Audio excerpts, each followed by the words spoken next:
2వ వచనములో యెహోవా ఆత్మ నా ద్వారా పలుకుచున్నాడు, ఆయన వాక్కు నా నోటనున్నది. హల్లెలూయా. దావీదు గారు ఈ యొక్క 1వ వచనంలో ఆయన బ్రతికి ఉన్న కాలములో చివరిగా మాట్లాడినటువంటి మాటలు అని చెప్పని ఉందన్నమాట. చివరిగా మాట్లాడినటువంటి ఆయన సొంత మాటలు కాదు కానీ యెహోవా ఆత్మ ఆయన ద్వారా మాట్లాడుచున్నాడంట. ఎంత చక్కగా ఉంది కదా.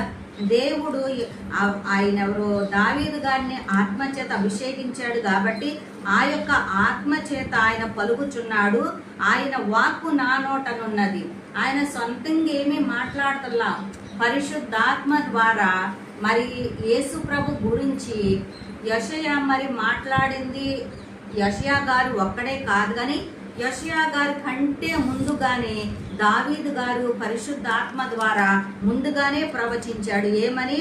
మనుషులు ఏలునొకడు పుట్టును, అతడు నీతిమంతుడే, దేవుని యందు భయభక్తులు కలిగి ఏలును. ఆయన ఎలా ఉంటాడంట? ఉదయకాలపు సూర్యోదయ కాంతి వలెను, మబ్బు లేకుండా ఉదయించిన సూర్యుని వలెను, వర్షము కురిచిన పిమ్మట నిర్మలమైన కాంతి చేత భూమిలో నుండి పుట్టిన లేత గడ్డి వలెను అతడు ఉండును. హల్లెలూయా, హల్లెలూయా. ఆయన స్వరూపాన్ని యెషయా ఈయన దావీదు గారు పరిశుద్ధాత్మ ద్వారా ఎంత చక్కగా మాట్లాడిస్తున్నారు తెలుసా. ఈ యొక్క దేవుని యొక్క దేవుడు యేసు ప్రభు ఒక ఏమంటున్నాడు? ఒక మనుషులను ఏలును ఒకడు పుట్టును అని చెప్తున్నాడు అనమాట. అని చెప్పి ఆయన స్వరూపము, ఆయన ఎలా ఉంటాడో అవన్నీ కూడా మాట్లాడుతుంటే ఈయన చెప్పింది ఎవరు కూడా, ఈయన ఏ వంశంలో నుండి వస్తానని చెప్పాడు?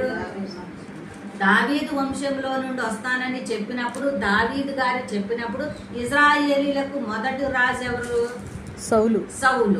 సౌలు తర్వాత రాజెవరు? దావీదు.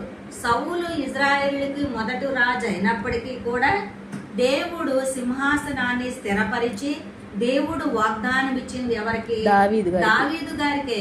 ఇశ్రాయేలీలు సౌలు కంటే కూడా దావీదు గారిని ఎక్కువగా గణపరుస్తాడు, ఎక్కువగా ఆయన్నే మరి నమ్ముతారనమాట.